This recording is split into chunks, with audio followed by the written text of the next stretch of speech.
UFC Vegas 38. We got Thiago, Maheta, Santos taking on Johnny Walker. Two guys that bring the fight just as much as anybody on the UFC roster. These guys are going to be clashing in the main event spot here in the light heavyweight division. You got to be excited about that. Overall, a decent card as well. With no further ado, let's get right into it.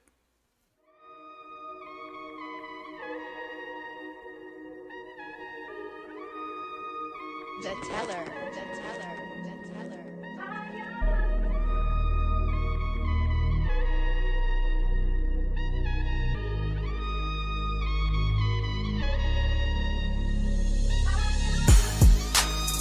It's another day. Left jab, right jab. This is MMA. Mixed martial arts, quick body parts, undefeated when I pick 'em. Who the champ, who the victim? Looking in my crystal ball, I predict the winner. Never stop fighting. If you lose, keep your chin up. Know how the game go. I'm a smart fella. Welcome to the show. This the MMA fortune teller.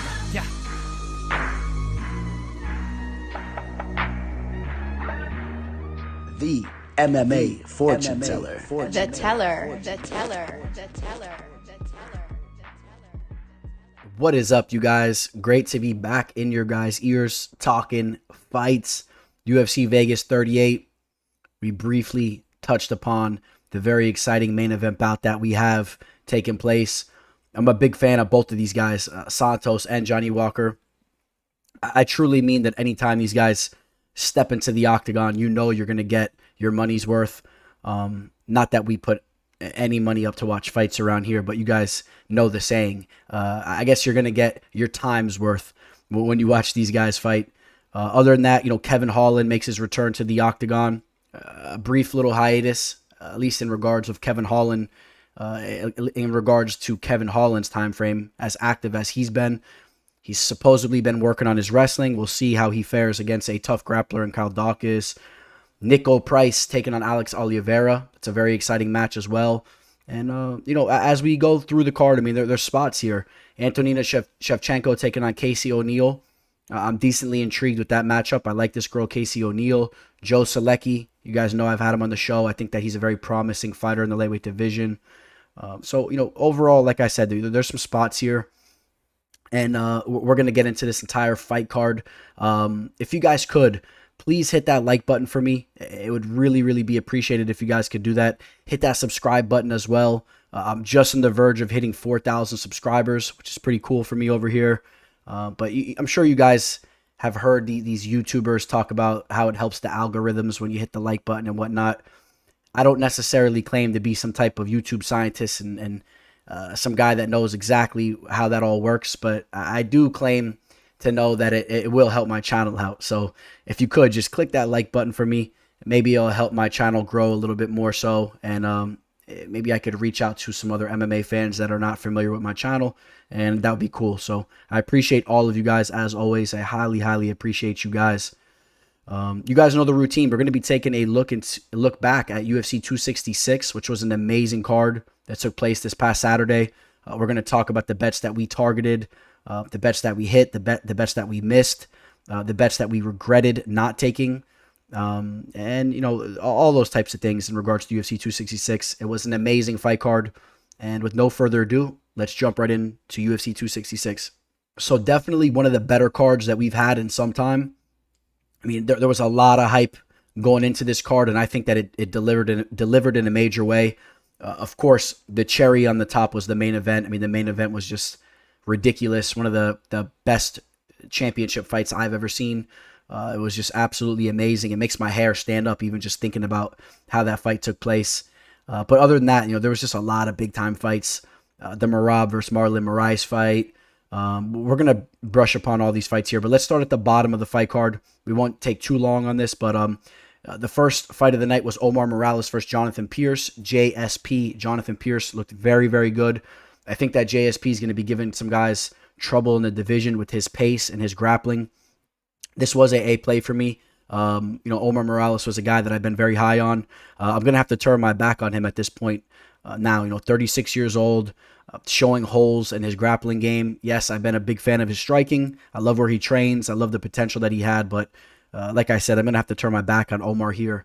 That was a major letdown, and we started the night losing our first play. But into the next fight, we had a 2-team parlay that was kicked off here. We rode with Matthew Semmelsberger against Martin Sano. And real quick, if you guys want to see what I believe is hilarious, it's a little meme video that I made about Martin Sano. Go check me out on Instagram, MMA Fortune Teller _ let me know what you guys think, if you think it's funny or not. I mean, every time I watch it and rewatch it, it cracks me up. And I think there's a lot of truth to it. But you guys know I was saying Matthew Semmelsberger was going to be way too much for Martin Sano. I thought that Nick Diaz got Martin Sano on this card. He's not a UFC caliber fighter. He arguably could have lost 4 fights in a row at this point. He had that one draw. And, he's 4-3. I don't know what he was doing fighting in the octagon. And Matthew Semmelsberger is a guy that has some nasty striking. I was a fan of his striking going into this fight, but I'm even way more so a fan of it now. We're seeing more growth from him with his hands, and he hit Martin with a nasty right hand and flattened him out, man. So I'm excited to see who Semmelsberger squares off with next. I like what this guy has going on. I like his style too. He claims to be a little bit of a nerd, but at the same time, he's this jacked up jock-looking guy with the mullet. Seems like a really chill guy, and he could lay you out. Nick Maximov had a short notice fight with Cody Brundage. Of course, Maximov initially had another opponent, but Cody Brundage stepped in on short notice. Maximov, now undefeated at 7-0, still remains undefeated, and I like what I've seen from him with his grappling. This dude is legit. Keep in mind, the fight that he had on Dana White's Contender Series, he was fighting a guy that was about 2 weight classes above him, so even though he struggled a little bit in that fight, you saw what he did when he's fighting guys that are the same size as him. He has the wrestling, the jiu-jitsu. He's a promising fighter that we'll keep an eye on. The Uros Medic fight against Jalen Turner. This was my smallest play in the card, but I did have a play at Medic. Another letdown spot here, man. I missed my first 2 plays. But luckily for me, my big parlay did hit. But Jalen Turner, I knew he's a dangerous opponent. I knew he's been looking good as of recently. But I was very, very high on the potential that Medic had, and he did not pass the test at all. In fact, I was very surprised to see how bad he looked to get finished like that in the first round. It's one thing if he would have lost the fight, but he really got showed up there. And he was a very, very promising fighter going into this fight. I don't know, man. I'm going to have to see some more from him. I'm taking a step back on him as well. In the next fight, Talia Santos takes out Roxanne Modafferi. Pretty much domination. This was the other leg of my parlay. You guys know how I felt about this fight. Modafferi is a girl that pretty much exploits girls that are younger in their careers, a little bit more green, that have holes in their grappling game. And I did not believe that Santos to be that at all.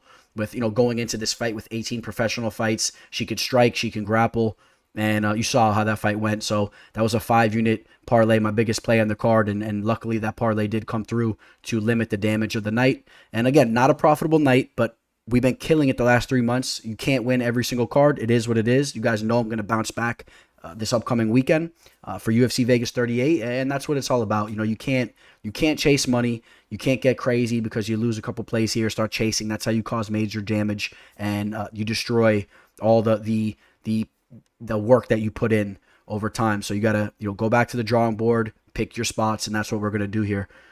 Chris Daukaus, a play that I regret not taking. I thought the line might have been a little bit high, but you guys know how high I am on Chris Daukaus. But I had some respect for Shamil going into this fight. Chris Daukaus looked amazing here. Came in the best shape that he's ever been in, and keep it in mind. We have 2 siblings of fighters on this card fighting on UFC Vegas 38. Kyle Daukaus, of course, and then Valentina Shevchenko fought on this card. So Antonina Shevchenko, her sister, will be fighting. Pretty cool. 2 siblings going back to back within a week. And then how about this, man? Dan Hooker, man, I'm very happy for him. He bounced back in a major way, man. This guy went through some adversity within the last couple fights, but it was against top level talent, and he proved that he is back on his game, and he is as well rounded and as dangerous as ever. Absolutely destroyed Nasrat.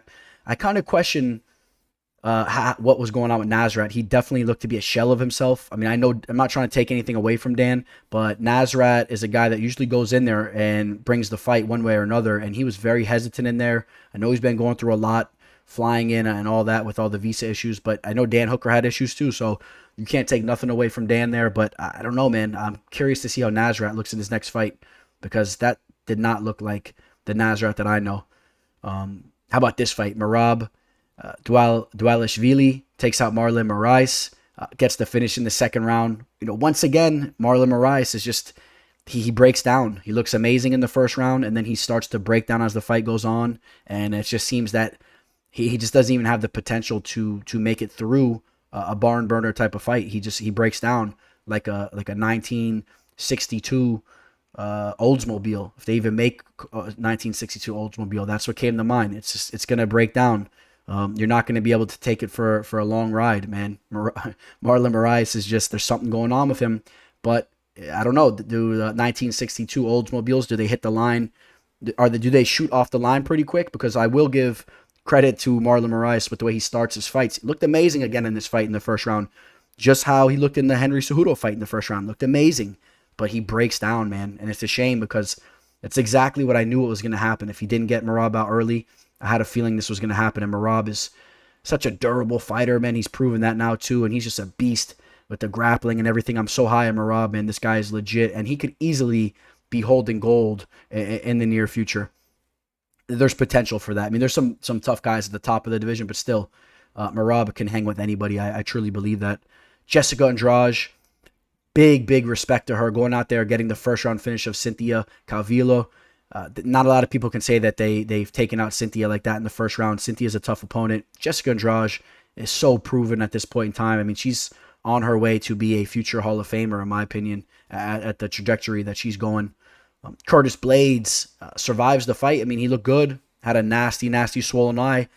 Fight could have been stopped, but luckily for him, or I shouldn't say luckily, he was the one doing it, but fortunately for him, he was getting some takedowns. He was controlling that third round, so there was really no reason for the referees to take a look at the eye. They let that round play out, and his eye looked bad, though. But Curtis Blades is wrestling, and his shot is as good as it gets in the division, man. What a nasty wrestler. He's a beast. Curtis Blades is a beast. Then that takes us to the big three, the top three fights of the card. Nick Diaz, man. Nick Diaz, it was a little bit of a heartbreaker here, man. I understand that he brought the fight towards the beginning of the fight, and he was in a little bit of a war there, and he had a high output in this fight, so I don't want to take too much away from him, but I did not like the way that this fight finished up. I don't like the way he started to get picked apart a little bit by Robbie, and ended up getting dropped, and then he just kind of tried to wave Robbie down, and when Robbie didn't want to go down to the mat, he just kind of quit the fight. I didn't like the way that looked. I feel like the old Nick Diaz would never have looked like that. I mean, that guy, when he went to war, I mean, he was looking to either take your head off or have his head taken off. I mean, there was no quit in him, and he came in with some extra weight, and the whole thing was kind of suspect, man. Nick Diaz always has great cardio, but I think that, like I said, he was putting up a high pace, so I don't want to take too much away from him there. I'm not saying that his cardio was horrible, but compared to a vintage Diaz, the old school Diaz would have never gassed out in that situation. He would have kept throwing, and he would have broke Robbie down cardio-wise. I believe that. But big shout out to Robbie. I'm a big fan of his, and he's a great guy. But a great redemption fight for Robbie Lawler. Valentina Shevchenko, I stand behind this statement. The greatest women's fighter today. I still feel that she easily took one of the two fights against Amanda Nunes, if not both. That was not happy with the judging that night, the first night especially. The second night, it was closer, but not happy with the judging in either of those fights. And, she could be a girl right now that's 24-1 that even gets more so respect as the overall women's fighter that's known as the best pound-for-pound women's fighter. Some people, they'll argue, of course, Amanda Nunes is. Run that fight back. Make that fight happen. I'm tired of hearing the questions being asked to Dana White and them just saying, oh, yeah, we'll see what happens, if they want that fight. No, make that fight. That fight needs to be made. I'm tired of watching Nunes bully up on girls, and honestly, the girls that Shevchenko's fighting are not on the level either. Square these girls off again. Let's get a trilogy fight. I don't care if it's 2-0 Nunes. Everybody really knows that's not the case.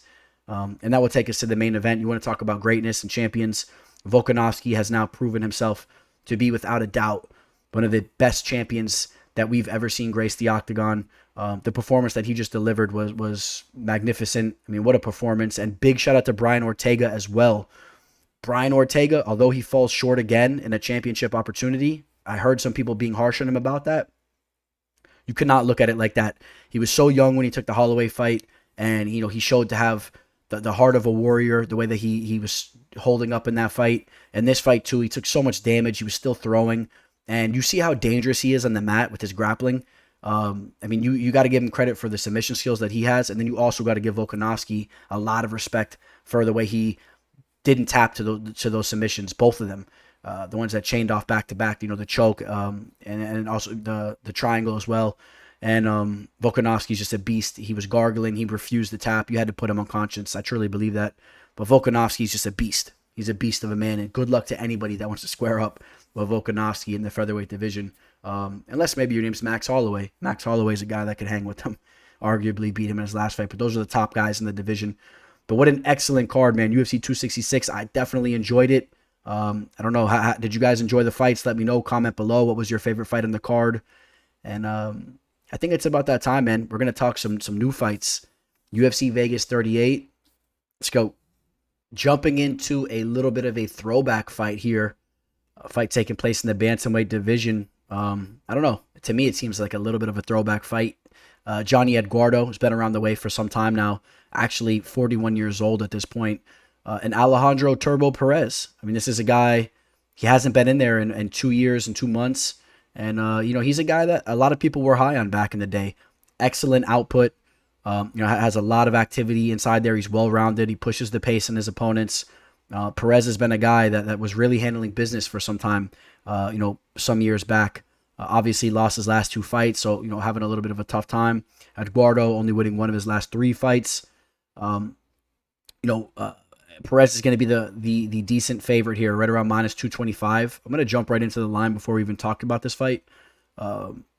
Perez, right around that minus 225 up to a minus 235 range.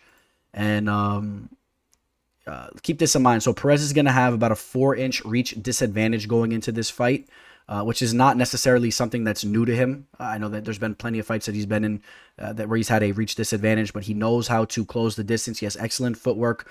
Like I said earlier, he's extremely active in there. He has good wrestling as well. He's gotten some great training back in the day. I know he's brushed shoulders with a lot of top guys. And, his opponent, Eduardo. Eduardo is a guy, training out of Nova União. I have a little trouble with that name, but you guys know Nova União. A lot of the greatest Brazilian fighters of all time coming out of Nova União. And, just ring off some of those names for you guys real quick. Jose Aldo, of course. Back in the day, what's his name? Renan Barão, although he's a shell of himself these days. But if you guys remember, man, this was the spot here. With Andre Petinares as the head coach. I mean, this is definitely without a doubt one of the best Brazilian fight teams. And Johnny Eduardo is known still as the guy that had some of the legit striking from that camp back in the day, man. This is a guy that was a big-time Muay Thai fighter. He's worked on his overall game throughout the years, but I still do believe, without a doubt, the striking is his bread and butter. But he's been having a tough time, man. He's been having a tough time. You see his last fight got submitted by Nathaniel Wood, but at least Nathaniel Wood is a top-of-the-line prospect and has been working guys on the mat. The Matthew Lopez fight, that's where we just pulled up here a second ago. Matthew Lopez is a guy that's lost 3 fights in a row, and I don't even think he's in the UFC anymore. A decent wrestler, but he exploited Eduardo's grappling, and that's what I was talking about. Eduardo does have some holes in his grappling.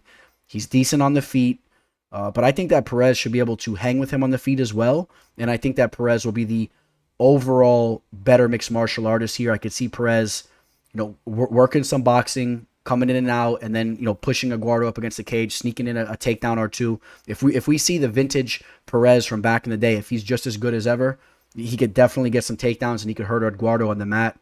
He's only 32 years old, so it's not like he's way past his prime or anything. Like I said, a little bit of the brief layoff there. He lost to Yadong Song and Cody Stamen, 2 top fighters in the division. So let's take that into consideration as well. And, Johnny Eduardo's big win was a knockout over Manny Gambarian. That was almost 5 years ago, though. So an interesting fight here. I definitely back Perez, though. I think Perez, like I said, is the better overall mixed martial artist. But if Eduardo can keep this fight on the feet for the most part, keep it there for the majority of this fight, he can probably hang with Perez on the feet, if not get the better of Perez. But I think that Perez is going to be mixing it up, and if he does his work like he used to do, he'll mix things up and he'll probably prevail like he's done quite often inside the octagon. So Perez is going to be my pick. As far as from a betting aspect, minus 220 favorite. I mean, the line's accurate. It's not necessarily a cheap tag, but if you're going to want to roll with Perez, you're going to have to put up a little bit of money there. Minus 225, it's reasonable. It's reasonable. And we'll slide over to the next fight. We got another bantamweight fight, but this time taking place in the women's side of things. This fight, it actually may deliver as far as an entertainment, from an entertainment standpoint, but these two girls really need to prove something here. Shayna Young taking on Stephanie Egger. We'll start with Stephanie Egger. Stephanie Egger is a girl fighting out of Switzerland that has a strong judo background. I believe she's she has a black belt in judo, and she's been working on her striking. She likes to rave about her striking. Didn't really see much of it in her UFC debut, where she took on Tracy Cortez and was just continuously ragdolled down to the mat and dominated there, which was a little surprising too, because I understand she's not necessarily a wrestler, but her hips did not look quick at all. There was a couple of exchanges between her and Tracy Cortez, and I didn't even see her hips looking sharp to stuff takedowns or nothing. So a little bit surprised as far as her being a black belt in judo. Shayna Young is a tough customer. You take a look back at the last fight against Macy Chiasson. Definitely wasn't a good looking fight for her overall, especially in the later rounds. But in the first round, she did have some moments in that fight, and you could see that she has some decent wrestling. She's a very strong chick. Not the best technique with her wrestling, but you've seen her kind of try to use her muscles and whatnot, her strength to try to rip her opponents down. I could possibly see that work against Egger, from as bad as Egger looked with her takedown defense. Or was it just a product of Tracy Cortez being a legit wrestler? That's a tough one there, because Tracy Cortez is a solid wrestler. I've been very, very back and forth on this fight. I'm going to say that the line is very accurate. I know that seems cliche, but this fight is a pick'em, and I think they hit it on the head with that, because I've been back and forth on who I want to pick to win this fight. When you watch the beginning of that fight from Shayna Young and Macy Chiasson, if you saw just the first round, I think you would say Shayna Young could handle Stephanie, and then you watch the second and the third round, and then you're like, you know what? I ain't taking her, man. She looks weak in the later rounds. Her cardio looked bad in that fight as well. But we'll take a look at the line. I think there's been some money.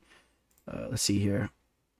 A little bit of money coming in on Stephanie Egger, depending on what book you're looking at. But yeah, it's pretty much a pick 'em. A little bit of money coming in on Egger. On the feet, Egger's going to have a 3-inch reach advantage. She has a 1-inch height disadvantage on Shayna Young. Last night I was on Egger, and you know what, man? I'm going to take the Shanimal. I'm going to take Shayna Young, the Shanimal. I'm going to say, man, that she toughs this one out. She gets some takedowns on the lanky Stephanie Egger here. I'm going to take Shayna to win the fight. Let's take Shayna, man. Seems like a cool chick here, and seems like a girl that at least is putting a little bit more work into her physical fitness, or her strength. And I think that might be the deciding factor, but her cardio has to hold up. But, Egger didn't show me anything that was that impressive as far as her cardio or how she looked later in her fight, in her debut as well, or anything on tape. So not like I'm necessarily scared to see how this fight goes to the later rounds, but this is a fight, man. Flip a coin on it. That's how I look at it. It really is two very, very evenly matched fighters. Another throwback fighter here, Douglas Andrade, taking on Gaetano Pirrello, El Tigre. Of course, the throwback fighter I'm referring to is Douglas Andrade. She's been around the block for some time. This is a guy that has an impressive record, man. 26-4. Had a little bit of a tough time over his last 5 fights, but he's a guy that comes in very physically fit. He's a guy that I probably would have assumed was on some type of substance back in the day, looking from his fights way back in the day. But this is a guy that has still came in recently looking just as good as he ever did. I mean, always looking to be in phenomenal shape. He's a very strong guy. Tends to be a little bit undersized at times, but not here. He's going to be pretty much identical to his opponent, 5'7". He's actually going to have a half-inch reach advantage here, which isn't saying much, but still, he's not going to be undersized, which is a good thing, compared to fighting the guys like Leroy Murphy, and he's fought some other guys that are a lot more rangy than him. Even Henan Brown, he got that victory there. The Piotr Jan loss really doesn't look that bad at all these days, huh? Or I don't think it ever looked bad. Piotr Jan, just an absolute beast. Victory over Marlon Chito Vera, and then a loss against Rob Font, another guy that was a little bit rangy on him, a big fighter for the division. That's an absolute stud. So, you could definitely tell that Douglas has been inside the cage with some top-level talent. He's delivered. He's had some tough spots as well, but still, against top-level fighters. Now he's taking on this UFC newcomer who's coming off a loss in Gaetano Pirrello. Been breaking down tape on this guy, Pirrello. He's an interesting fighter. This is a guy, I've never seen a fighter throw knees up the middle as much as him. He throws knees up the middle like it's a jab. I mean, he's just feeling you out with knees up the middle. So, I mean, if you're daring to even try to take a shot, I mean, there's a very high chance that you're going to get cracked with the knee in your face. I do see holes in his game, though, for sure. Saw him taken down a little bit in some of his fights. He's a tough customer, but I see why the UFC is giving him the opportunity based on his fights. I mean, like I said, he's a tough guy that delivers from an entertainment standpoint. But again, I do see holes in regards to his grappling, and I think that he might have a little bit of a tough time here. And I said that he had a UFC. This was his UFC debut. He did already fight once in the octagon. He had his first fight against Ricky Simone, which I believe was a short notice fight. Got submitted there. That was 8 months ago. This is going to be another tough fight for him with a guy that is capable on the mat, that's very physically strong. If Andrade plays this fight right and plans to get this fight down to the mat and tries to exploit Pirrello's grappling, I think that Andrade might have a nice day in the office here. Also, you have the X factor. It's been almost a year since he's been in there. I'm sure Pirrello is strictly working on his grappling. I wouldn't doubt that to be the case at all. He's already capable on the feet, has a lot of stand-up experience. If he's smart, he's just strictly working the grappling and the takedown defense or whatnot. But I don't know if he's going to be able to make up for the amount of time that compared to a guy like Andrade that's just been grinding it out for years now. That's why I'm picking Douglas Andrade to win this fight. 36 years old. I mean, he's not necessarily over the hump. I think that he's going to be crafty in there. He has a lot more experience, a lot more octagon experience. This guy is a Brazilian gladiator. And I like the fact that he's not coming into this fight with a size discrepancy. I like Douglas Andrade to win the fight. From a betting standpoint, Andrade right around at 230. Money's coming in on him. You see him at 250, so people are catching on to that as well. And opened up right around 225 on DraftKings. And I wouldn't be surprised if he even creeps up to like that 280 range by the time this fight starts on certain books. I mean, the line, you might have to mix that with the parlay, or you just kind of go heavy on it if you feel comfortable with that.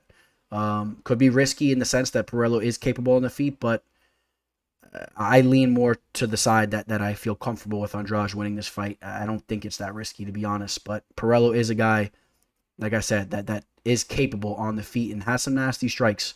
So just keep that in mind. All right, going to the lightweight division. Jamie Mullarkey versus Devonte Smith. This is an excellent matchup here. Both of these guys, very crisp stand-up strikers. Both these guys have nice striking behind them. Jamie Mullarkey coming off a beautiful knockout over Kama Worthy. Just placed the what was it, a left or right? Left hook, yep. Placed that left hook just perfectly on the chin of Kama Worthy.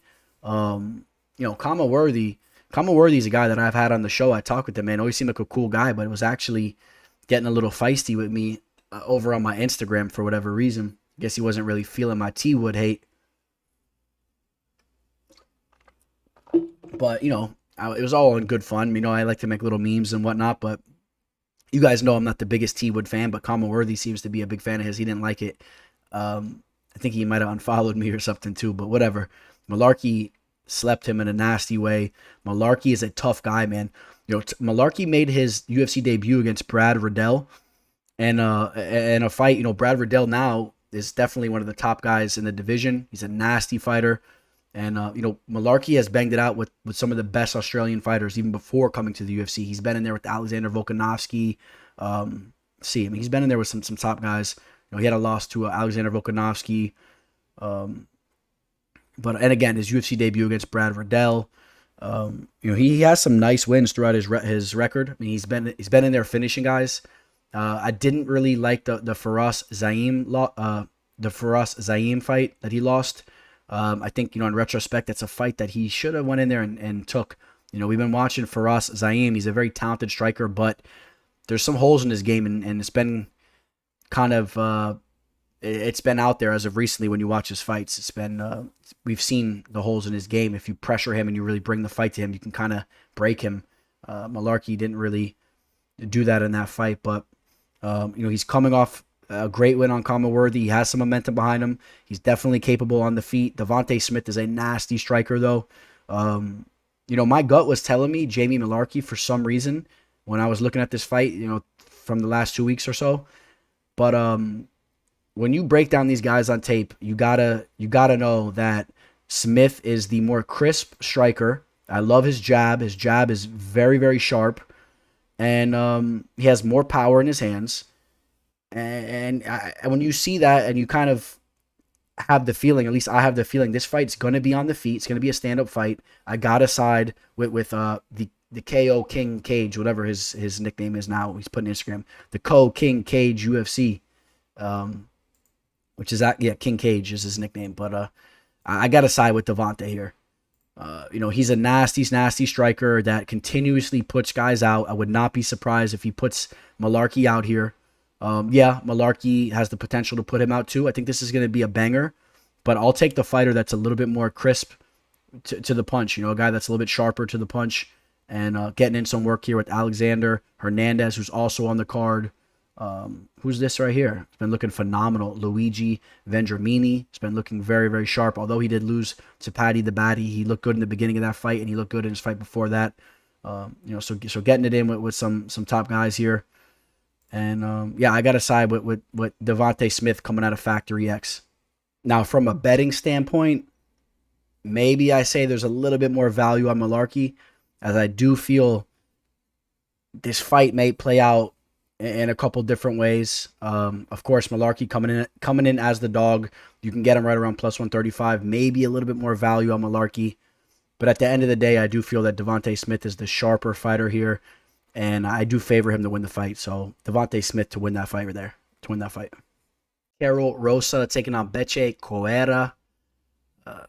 Good old Bethe, man. The first thing that comes to mind, as probably the same with a lot of you guys too, man, is her getting laid out by Ronda Rousey. To me, that was one of the more epic fights that I ever got to witness. I was at a big time strip club down here in South Florida. Me and my buddies had some bottles purchased. We were having a great night, and you could imagine what the place was looking like when Bethe got dropped in Brazil. That was a major fight for Ronda, and Ronda, there was some nasty things said to Ronda by Bethe. Bethe really had a dog eat dog mentality going into that fight, but she really wasn't able to deliver once the fight was actually going down. Bethe was bringing up all types of personal things about Ronda's dad and this and that.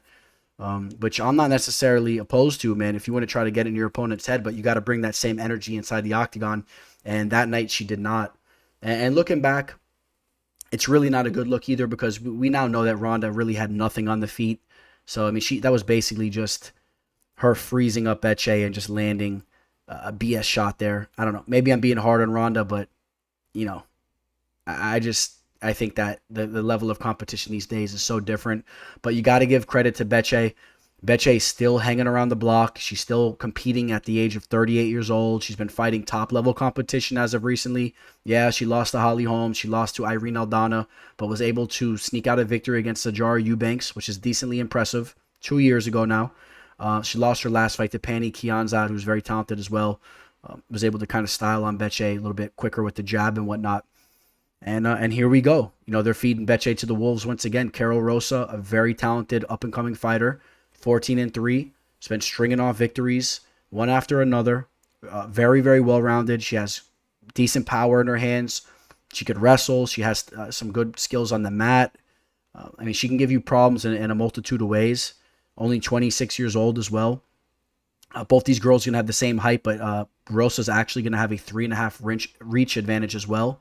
So for those situations, which I kind of mostly expect in this fight, I expect a lot of time in this fight will be spent towards the middle of the octagon with these girls throwing some strikes here. Bethe loves those kind of fights. She wants to stuff the takedown, try to, pitter-patter you up on the feet, and Karol Rosa is willing to engage in that type of fight too. I could see Rosa being the fighter that tries to mix in a takedown here or there, but I think Rosa will feel confident that if they go to a stand-up type of fight that she can prevail there as well. And I would lean that way as well. I would agree with her there. Rosa coming in right around a -350 as the favorite here. It does make sense. It does make sense. But again, when you have these types of fights, you got to be careful at times, because sometimes these women fights do play out closely, and Correia has had a knack for making these fights play out closely, even if she wins or loses. But I think she's going to be in a little bit over her head here. Karol Rosa she has something here, and I don't think Correia is going to be the girl that's going to stop her. So I think that Rosa should be the better fighter anywhere this fight goes. If they choose to keep it on the feet, if it goes down to the mat, I think that Rosa will be the girl that will be on top. And she has grappling skills like I talked about. And I think that this is Rosa's fight here. The line right now, right around -350, as high as 365. Looks like it's actually even, let me refresh this. Looks like it's even going up to the 400 range right now. Karol, yeah, she's up to the 425. There's money coming in on her as we speak. And it makes sense. It does make sense. She's the better fighter here. But be a little bit careful. If you're taking that high line, just be a little bit careful, because Bethe is a tough chick. She's physically strong. Sometimes she stuffs those takedowns, and then she'll have that fight play out closely on you. So be a little bit careful there. But Karol Rosa is by far the superior fighter overall, in my opinion. And you got to love the youth that she has going into this fight as well, compared to Bethe creeping up to her 40s now. So, yeah, Karol Rosa, definitely the pick there. And Bethe, man, she's always a treat to watch. And I don't know, does she do it for you guys? I don't know.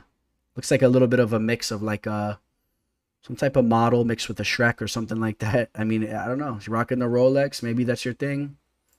Rough you guys up. I know a lot of guys we were talking about Valentina Shevchenko last week, and some of you guys said you couldn't handle her. I don't know. Shame on you guys. Got to have more confidence.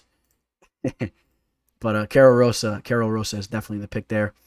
We'll stay on the women's side of things. We'll work over to the flyweight division, where we have a fight that I actually really like here. Antonina Shevchenko taking on Casey O'Neill.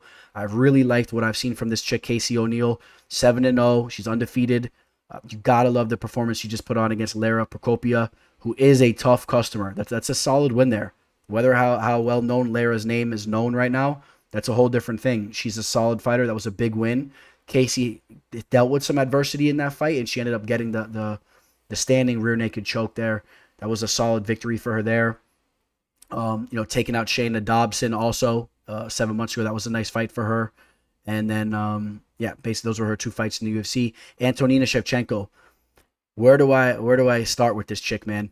I want to start with this. The way she looked in the Ariane Lipski fight. Everybody thought that she finally fixed some flaws in her game, right? Training with Valentina Shevchenko, you would assume that her game would start to elevate towards that level, being trained by her and training with her. She looked great in that Lipski fight, because we all know her one hole in her game is her grappling. Her striking is very good. She can hang with anybody on the feet. Her Muay Thai is beautiful. I love her clinch work, but she is at times completely incompetent on the mat, and all of a sudden she looks good against Ariane Lipski, and she actually didn't look that bad against Lucy Puttilova as well. But then Caitlin Chikogian dominates her, right? She dominates her on the mat, completely demolishes her there. She bounces back with the victory again on the mat, and then what happens in her next fight? She gets worked on the mat again. Andrea Lee, KGB Lee, and it's like you don't know what you're going to get from her on the mat. Is she going to be decent there? Is she getting better, or is she going to be just absolutely in over her head on the mat and be dominated? I'll never trust her to win a fight, and good luck. I mean, for me to pick her to win a fight these days, she's got to be fighting the bottom of the barrel. And if you guys catch my drift, I'm not taking her to win this fight. I like Casey O'Neill.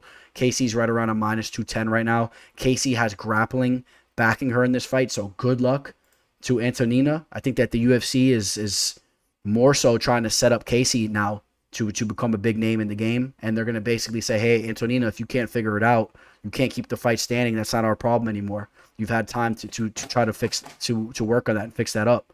Damn, look at Casey O'Neill over here. Sunday bum day. See, I'm telling you, the UFC likes what they see, and they're going to try to hype this girl up and get her going because she has the attitude, the toughness, she has the skills. I think that this is her fight to win here. But if she can't get this fight down to the mat, Antonina all of a sudden shows up, because remember, it's every other time, right? All of a sudden she shows up here. Antonina can hang with anybody on the feet. I do stand by that. She's a very talented Muay Thai fighter. Her and her sister have been training Muay Thai since they were little kids, so you got to understand that this is somebody that's been a career martial artist, a lifelong martial artist on the feet. As far as the frame goes, though, 2-inch height advantage, a 1-inch reach disadvantage for Antonina. So even though she has that long frame, but she does have long legs, and she likes to use her kicks as well. But good luck throwing those kicks, because that's only going to set her up to be taken down and dominated.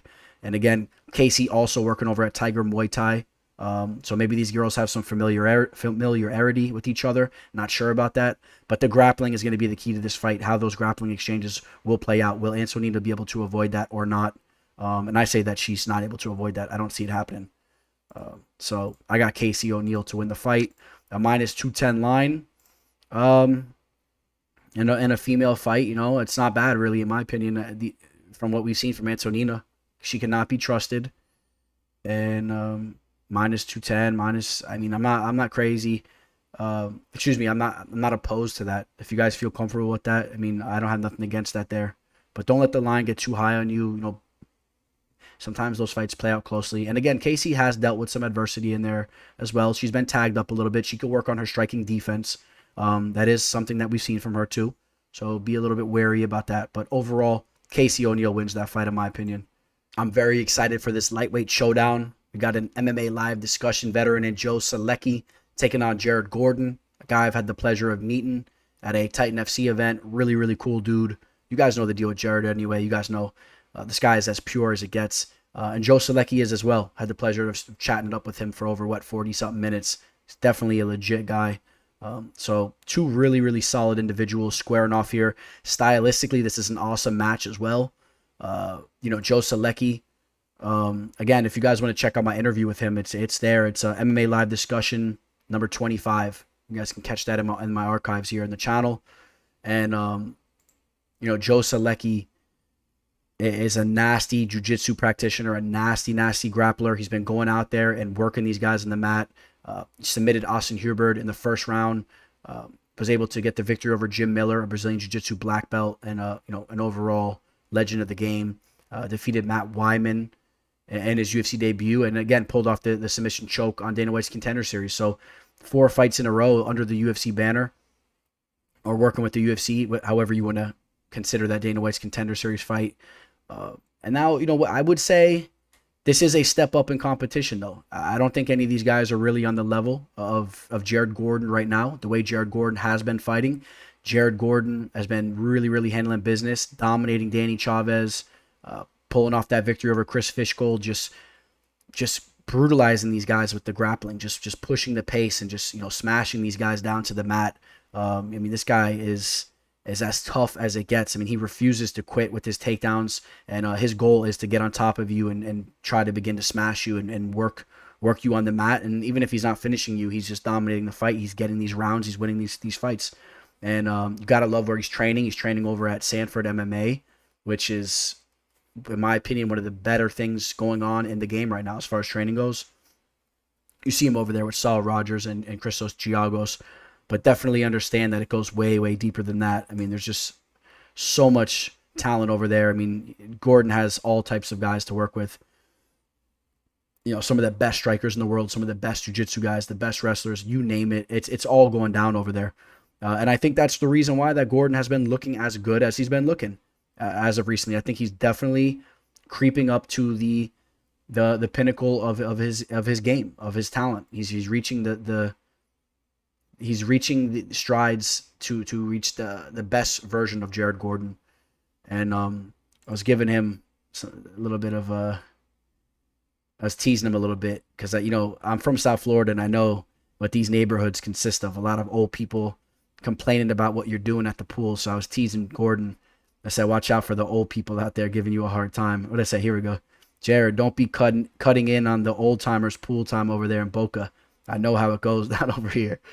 He was laughing at that. Let's see what he said. I don't know if you guys can see this on the screen, but he's put the smile, the laughing face. But he's getting in that work, man. His cardio is as nasty as it gets. This guy refuses to quit, refuses to stop. You need to finish him. That's what you got to do, or you got to work him. You got to be dominating him. You cannot let him get that momentum. Solecki's going to have to really do something with his jiu-jitsu. When Gordon wants to go in for those wrestling attempts and those takedowns, Solecki is going to need to reverse him, man. Put him in a vulnerable position. Hop on his back. Try to choke him out. Or, maybe just make him pay, man, with the transitions. Maybe Solecki's going to have to step up his ground and pound, his work as far as throwing strikes as they're grappling. Solecki could just dominate position, hold on, and look for the submission. But I want to see Solecki score some points, rain down some shots as he gets in those superior positions. I think he has the potential to do that here. Solecki is going to have a 2.5 reach advantage. Nice long arms for his frame there at only 5'9", or they're similar there. Solecki only 28 years old, but Gordon, not an old man at all. Only 33. Like I said, creeping into the prime of his game. Take a look at the betting line on this fight right now. Jared Gordon, right around plus 115, plus 110. The line overall, I don't think that hasn't really been favoring one person over another too much as of recently. As of much recently, I see a little bit of action coming in on Gordon in the last couple days or whatnot, but I think he'll stay right around this range because people know Gordon's dangerous as well. But Solecki has been very promising. I side with Solecki. I think that Solecki will be just a little bit more skillful on the mat with his jiu-jitsu, and I think that his striking is coming around as well. And if this fight does play out on the feet, also, we've seen Gordon hurt before. Gordon is susceptible to being tagged and hurt on the feet, so watch out for that as well. I like Joe Solecki to win this fight, and I'm definitely wishing him a good fight here, man. I hope that he prevails, and I'll be rooting him on for a long time to come. Big fan of his, so Joe Solecki to win this fight. That will bring us to the next fight. We got two guys coming out of two powerhouse gyms, Factory X and Glory MMA and Fitness out of Missouri. We got Alexander Hernandez taking on Mike Breeden. Mike Breeden making his UFC debut. And, they're welcoming him with a very tough opponent, Alexander Hernandez. Things haven't necessarily been going his way as of recently. As you see, we got loss, win, loss, win, loss. And quite honestly, the Francisco Trinaldo fight, you guys know I feel that should have been a loss. I think everybody should be in agreement with me on that. There was about 5 significant strikes thrown in that match, and 3 or 4 of them were Francisco Trinaldo. So I don't understand how Hernandez won that fight. He was in the back foot the entire time, and it was in his hometown of Texas. But we move on from that. He had a tough loss against Drew Dober, but Drew Dober is extremely dangerous in the feet. We know that. The Chris Grutzmacher fight, it aged pretty good because he basically outclassed him, and Grutzmacher is a tough customer. We saw him recently get a big win. And then the last fight, Thiago Moises kind of styled on him. Saying all that, though, this guy, Mike Breeden, I have not been impressed from what I've seen from him. He's been fighting over in LFA, which, of course, is a very respectable promotion. One of the biggest feeders into the UFC out there. But at the end of the day, when I break down tape on Mike Breeden, like I'm saying, I'm not that impressed from what I've seen from him. As far as from a physicality standpoint, Alexander Hernandez is on a whole different level. Way more explosive, way more muscular, way stronger of an opponent. He's going to have a 2-inch reach advantage, is Hernandez, even though Breeden is an inch taller. Breeden being a little bit softer, around the body compared to a guy in Hernandez who's ripped up and, like I said, an explosive in and out type of fighter. And when he's clicking on all cylinders, Hernandez is a good fighter.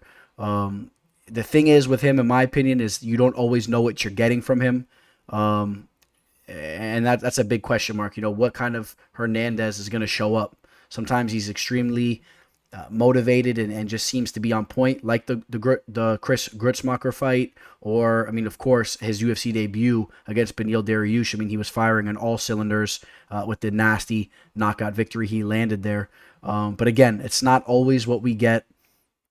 But again, the main focal point of this fight, first off, pretty cool. Also, he's getting his work in over here with his teammate Smith, who's also fighting on this card. And also you got Luigi Vendramini, who's been looking good as of recently, even though he ended up losing to Paddy the Batty there. He had a good start, and he's a good fighter.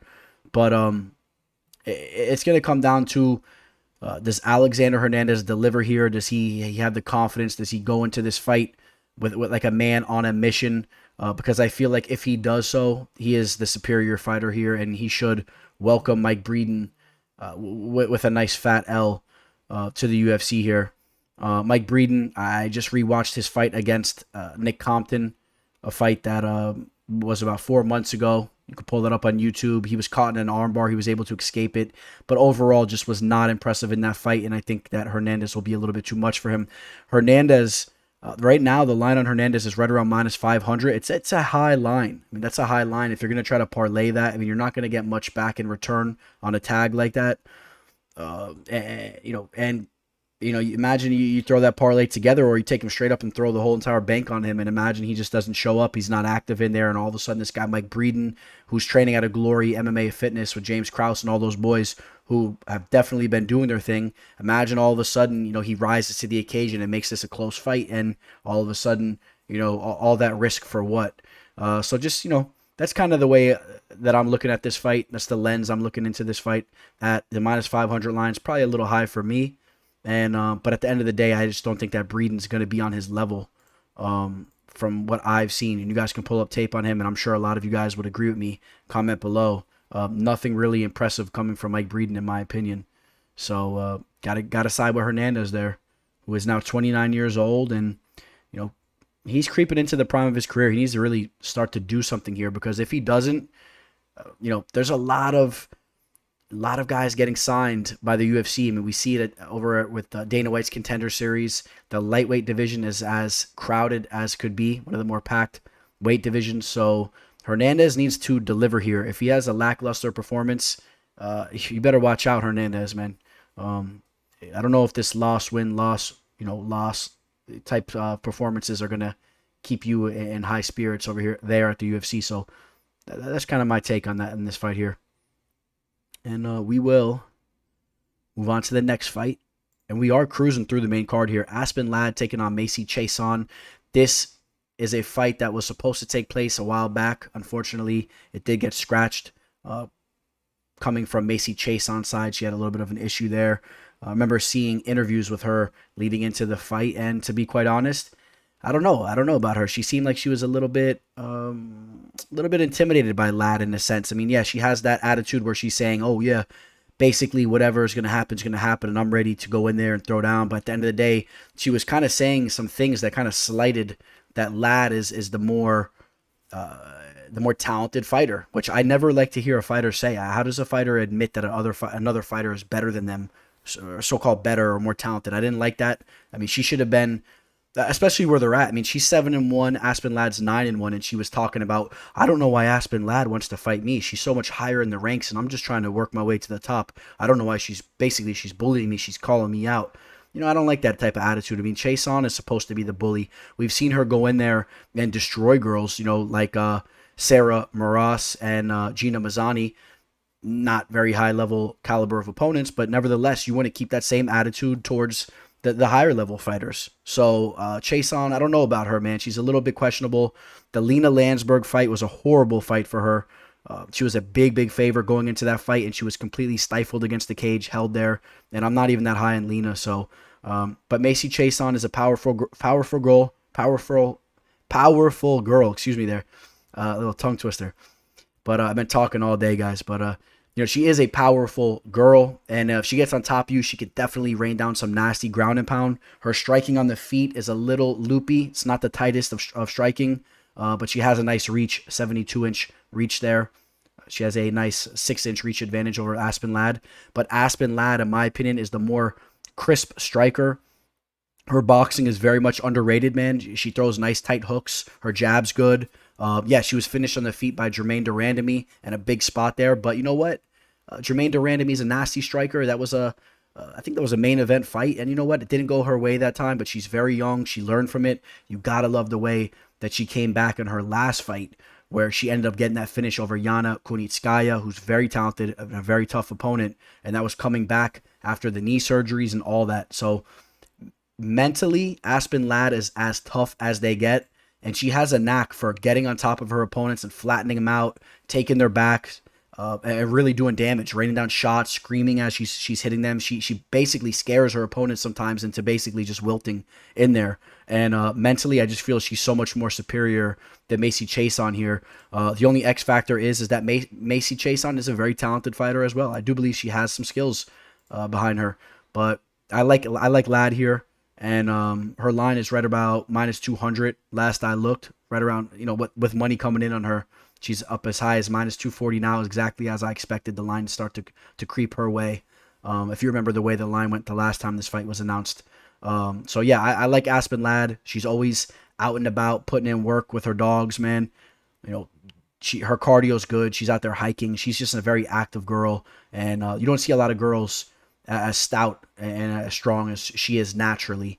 And I like what she brings to the table. Extremely well-rounded. She's an extremely well-rounded fighter. I like Aspen Ladd to take out Macy Chiasson, who could be questionable at times, but does show to have skills too. I'm looking forward to that fight.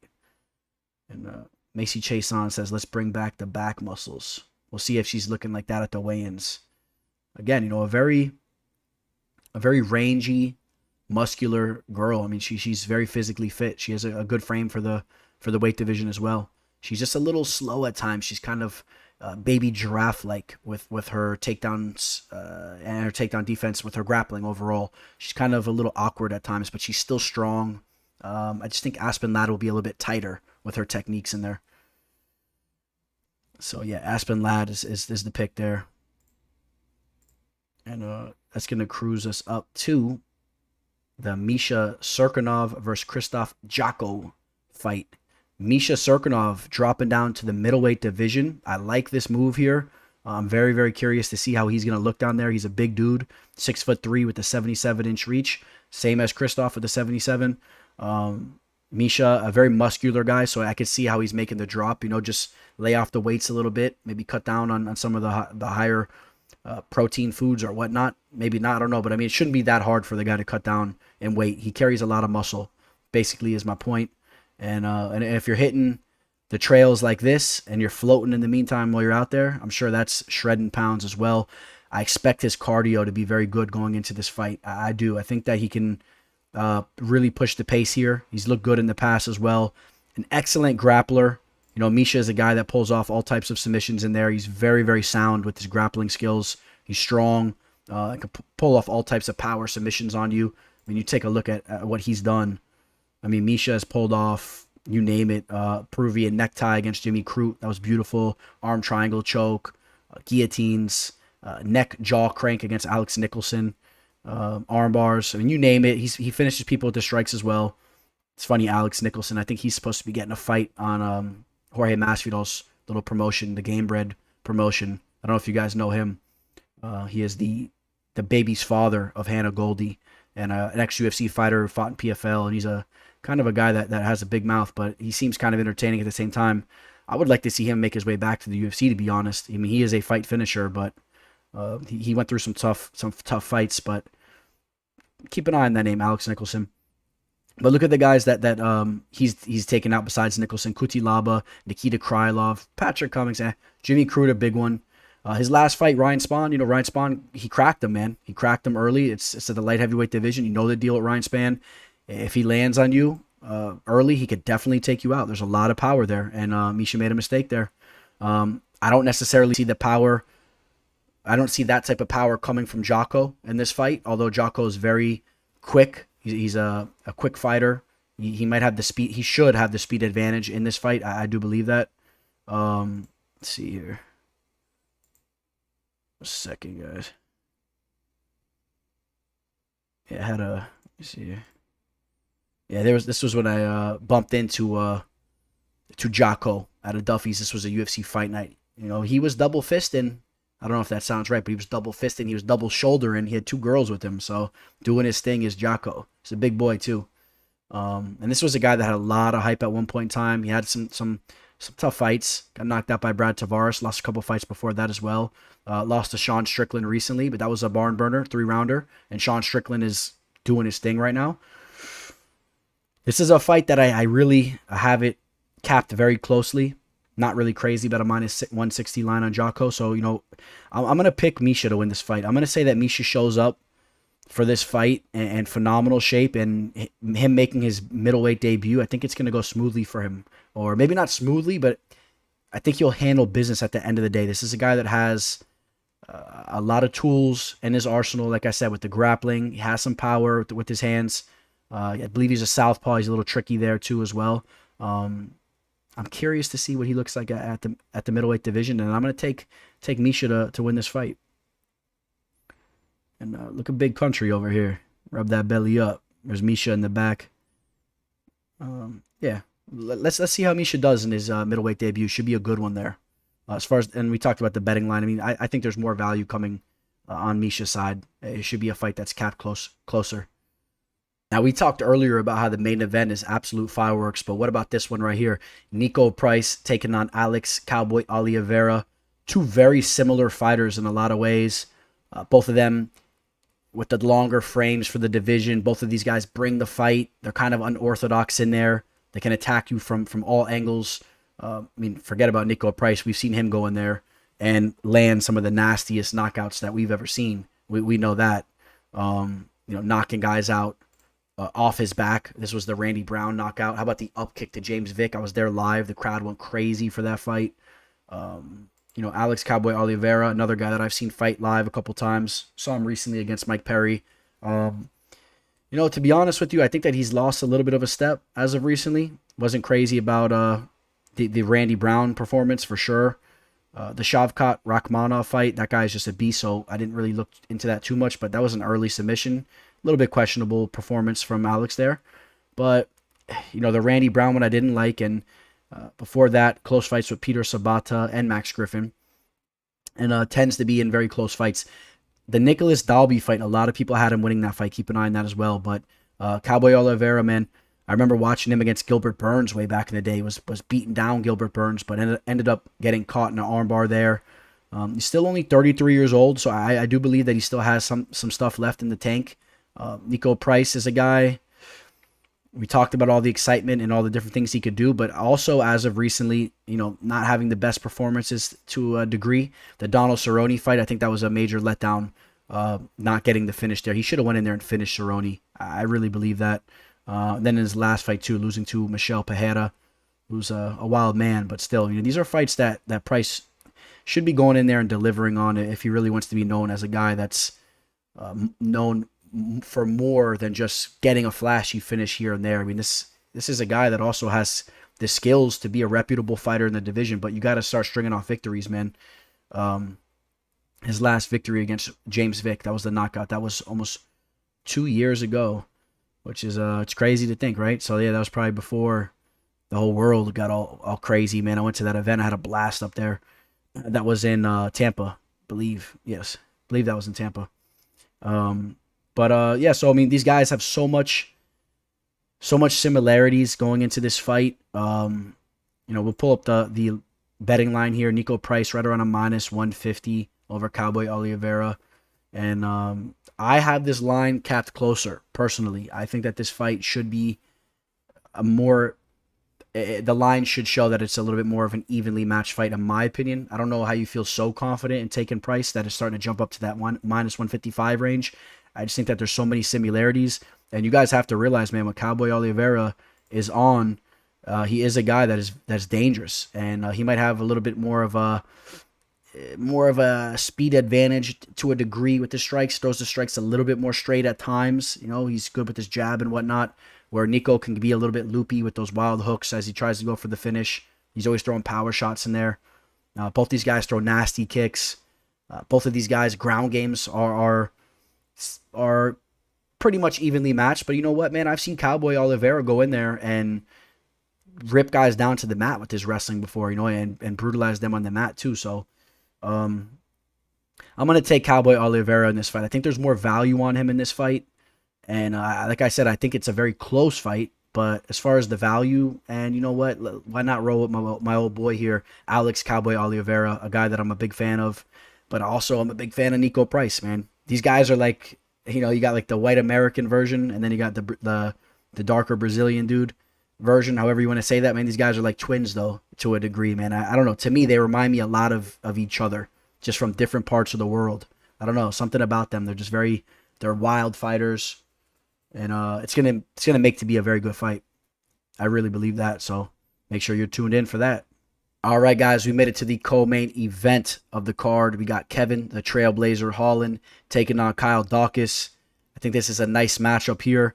You guys know the theme of this fight. Kevin Holland has been having a tough time with his takedown defense and his get-up game, as far as getting up off the mat, even when he's taken down. He's been struggling in all aspects of the grappling. He lost 2 fights in a row, but, taking a look back at the 2 guys that he lost to, Derek Brunson at the time was definitely not as respected as he is right now. Derek Brunson has went out numerous times and has been proving himself to be a very high caliber fighter still, even at the age that he's at now. He was coming into that fight against Holland as a pretty big underdog. And, so looking back at that, I mean, Derek Brunson can wrestle.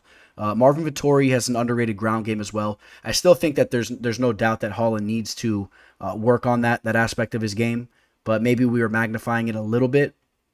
Correia had some success taking him down as well when they faced off, but of course, Kevin Holland was able to, get a nasty finish there as he was kind of framing and getting up. He hit Correia with a nasty shot, and Correia was snoozing before he was even snoozing in that fight. I don't know what he was thinking, just waiting there like that. But Kevin Holland is a guy I'm a big fan of. I think he's an entertaining fighter. Some people don't like his whole style, the way he talks during the fight and whatnot. I love it. I love fighters that talk. I cannot stand when the referees have the nerve to try to tell the fighters, hey, keep it down. I remember seeing Steve Mazzagatti do that in the Nick Diaz versus Robbie Lawler fight the first time around. I think that's ridiculous. The fighters should be able to say whatever they want. It's mental warfare inside the octagon, and they're going to war anyway. If you could kick somebody upside the head, why can't you talk as you do it, try to distract them? That's how I feel about that. I am a Holland fan. I like what he brings to the table. He has a very, very long frame. Another fighter with a long frame. This fight card is filled with these types of guys and girls. And Kyle Daukaus does as well. Kyle Daukaus has a 76-inch reach, which is, it's a solid frame for the division. He's 6'3". We'll take a look at Holland. You guys know the deal with him. He's 6'3" with an 81-inch reach. So that's going to be a 5-inch reach advantage. Kevin Holland is a dangerous striker. We've seen him go in there, sleep Joaquin Buckley. We've seen him put in work. Knocked out Charlie on Tavarios. Charlie took that fight on short notice, and he's not even a UFC caliber opponent, but still. The Darren Stewart fight was another fight where he struggled with his takedown defense. He was mauled in the 3rd round, and even though he won the first 2 rounds, he got pretty much dominated in that 3rd round. So that's where the question marks really started to circulate. And this is a nice test for him because Kyle Daukaus, I talked about how much I like Kevin Holland. Well, let me tell you about Kyle Daukaus. Kyle Daukaus is a guy I've had the pleasure to chat it up with as well. Check out MMA Live Discussion 19. Kyle Daukaus is a very cerebral fighter. He's a very intelligent guy, high fighter IQ, and he has some skills to go along with that as well. A high-level grappler. He's a sticky type of grappler, man. When he gets a hold of you, he can really control you. We saw him shine in the 3rd round against Brendan Allen. He did end up losing that fight, but still he took that fight on short notice, and he had some flashes. Took out Dustin Stoltzfus in kind of a snooze-fest fight, but still out-grappled a very talented grappler in his own right in Dustin. And then his last fight against Phil Hawes, he struggled, but you know what, man? Phil Hawes has been really, really putting it together. Phil Hawes is peaking, and that guy's going to be a problem for a lot of guys in the division. So I think that's how you have to look at that particular situation, in my opinion. You know, these guys are on a collision course here, man. This is a fight where I think this is a very close fight. This fight can go a couple different ways here.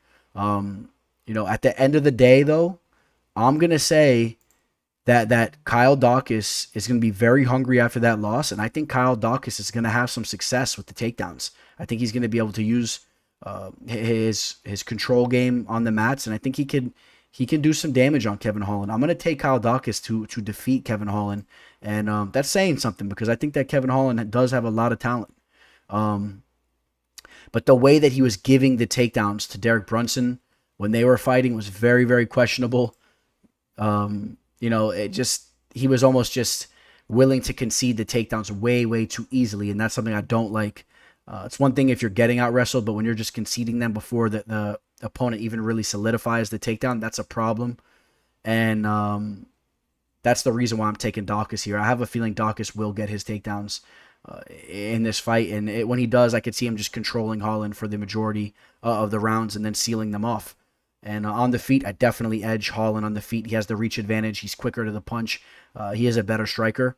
But I think Daukaus will be smart enough to close the distance and try to work something on the mat. You know, training out of Martinez, BJJ. You know, Kyle Daukaus has very underrated ground game. So I think this is a little bit of a tough matchup for Holland, but it's also a tough matchup for Daukaus. If he can't get those takedowns and really work his game there, Kevin Holland could end up starching you. So, you know, awesome fight. The line right around plus 120 for Kyle Daukaus, minus 145 for Holland. We'll take a look at the live line, see what kind of movement we got. You know, we got a little bit of action coming in Holland, almost as high as minus 160, minus 155. I think there's more value on the dog here. I think that Daukaus has a great chance of winning this fight. And like I said, in fact, I pick him to win the fight. So that's how I'm going with that fight.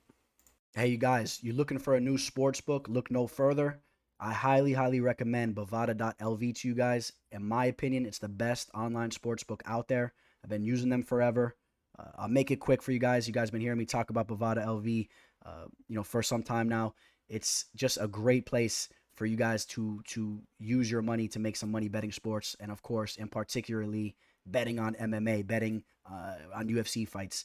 They got every single fight you could think of. They got LFA fights, Dana White's Contender Series fights, Bellator fights. It's all there. If you guys use my referral link, which I'm going to send to you if you're interested, we're going to get a very, very nice bonus. So you're starting off with, you put $100 down, you're starting off with $200. And I'm also going to give you, 3 events, 3 weekends of free picks just for signing up through my referral link. It's a great opportunity for you guys to take advantage of. And I will help you navigate and learn all the aspects of this website, which it's very easy to use. They got a 24/7 customer service phone line you can call as well. It's really where it's at, guys. Easy withdrawals, easy deposits. I'm telling you, Bovada.lv is where it's at. Reach out to me if you're interested in joining, and I will help you get all set up with that. All right, guys. Thank you. All right, guys. We made it to the main event.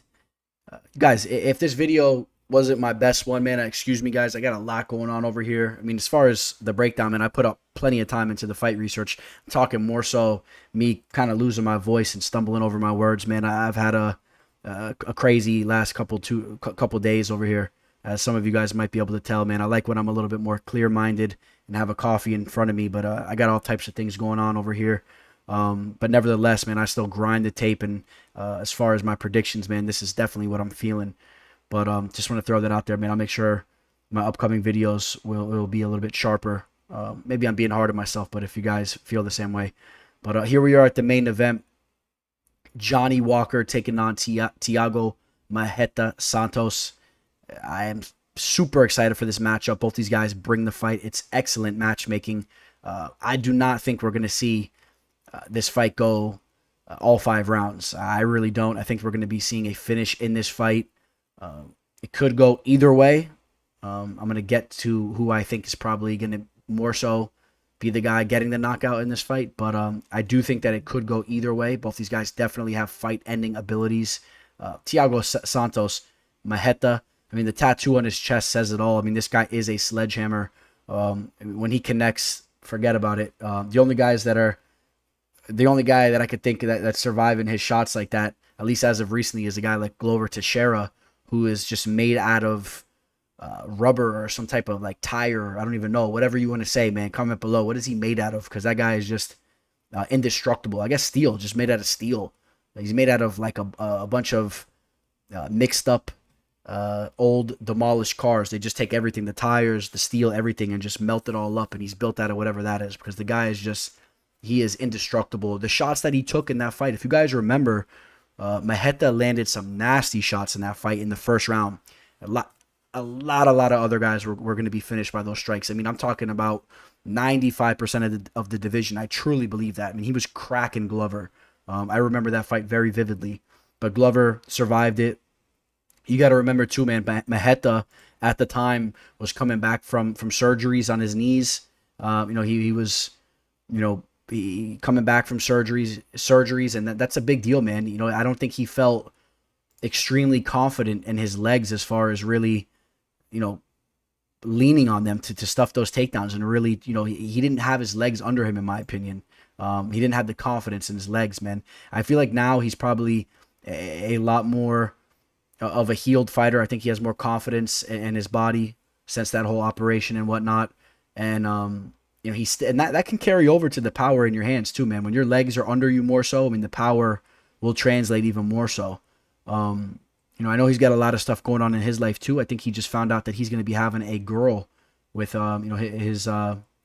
his wife or fiance or girlfriend, I don't know, Yana Kunitskaya. We talked about her earlier. A very, very tough fighter. This is a power couple here, man. Their kids are going to be warriors. You got the tough Brazilian and the tough Russian mixing. Both these guys, guys and girls, are excellent martial artists. I'm a fan of Thiago Santos's. I think that he's an excellent fighter. I hope that he's still working on his ground game. Definitely needs to work on his ground game a little bit more so. I would like to see that. But the power is always there. There he goes. He found out he had a girl. But the power is always nasty. And see that pop real quick. Let's see how it goes. Or no, what is it? I think it was smoke or something.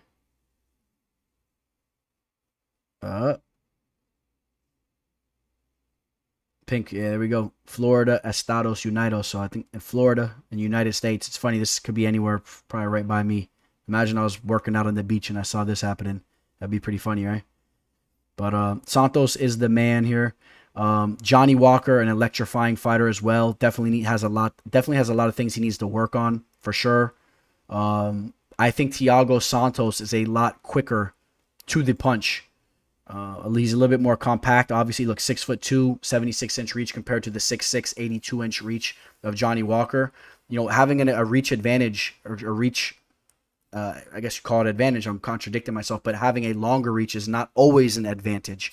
You got to take into consideration sometimes the longer armed fighter could be a little bit slower as he's trying to go for power shots. He's swinging a longer arm, where Santos is a little bit tighter with his shots. I can see Santos landing his shots a lot quicker than Johnny Walker does in this fight, and I think that could cost Johnny Walker, because if he gets connected on by Santos, I do think that he's going to wilt. We saw Corey Anderson get the finish on him. But let's not forget what Johnny Walker's about. I mean, he's been always putting on a show, finishing guys in spectacular fashion. We got to even run it back further than just those 5 fights.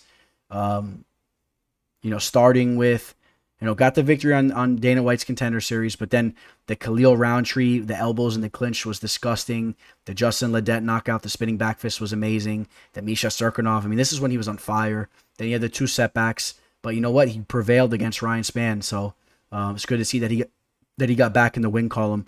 But, he had issues with the grappling here too, man. Nikita Krylov, a karate-based fighter who's rounding his game out, was able to grind him out in that fight. Corey Anderson, he's a solid wrestler too, but there's definitely holes in Johnny Walker's grappling. I'm going to edge Thiago Santos there as well. I think that Santos, when he focuses in on his wrestling, I think he'll be the better wrestler.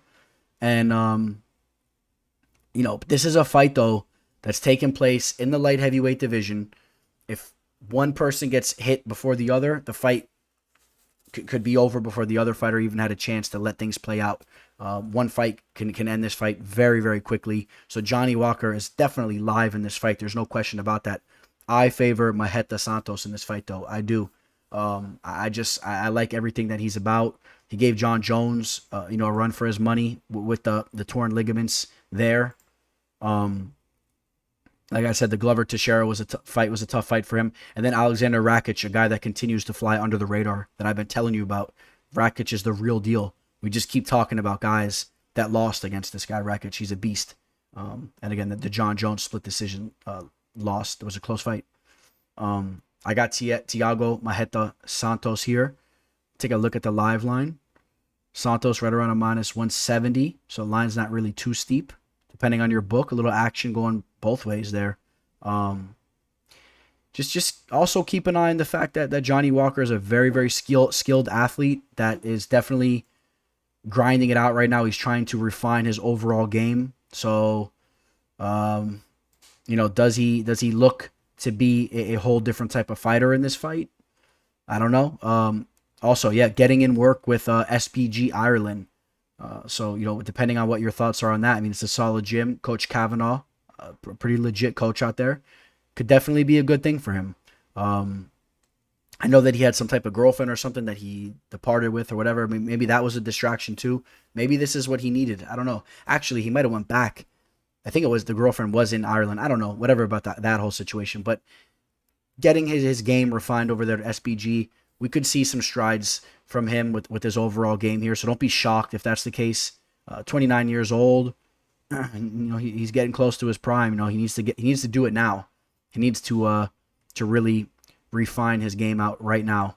Unfortunately, I'm not going to be taking him to win this fight. I think that Santos wins it. That's going to be my official pick for the main event.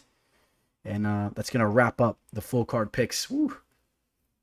This one was a tough one, boys and girls. But you guys know the routine. If you want to work with me for my official plays, do not hesitate to reach out.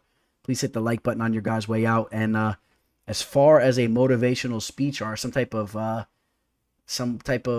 speech to end the show, how about this? I heard there's like a $100,000 reward if you could find that guy Laundry, that POS that killed that girl, his girlfriend, over on the road trip. If you could find him over outside of Sarasota in the Tampa area, it's actually not too far from me. I might take a road trip out there.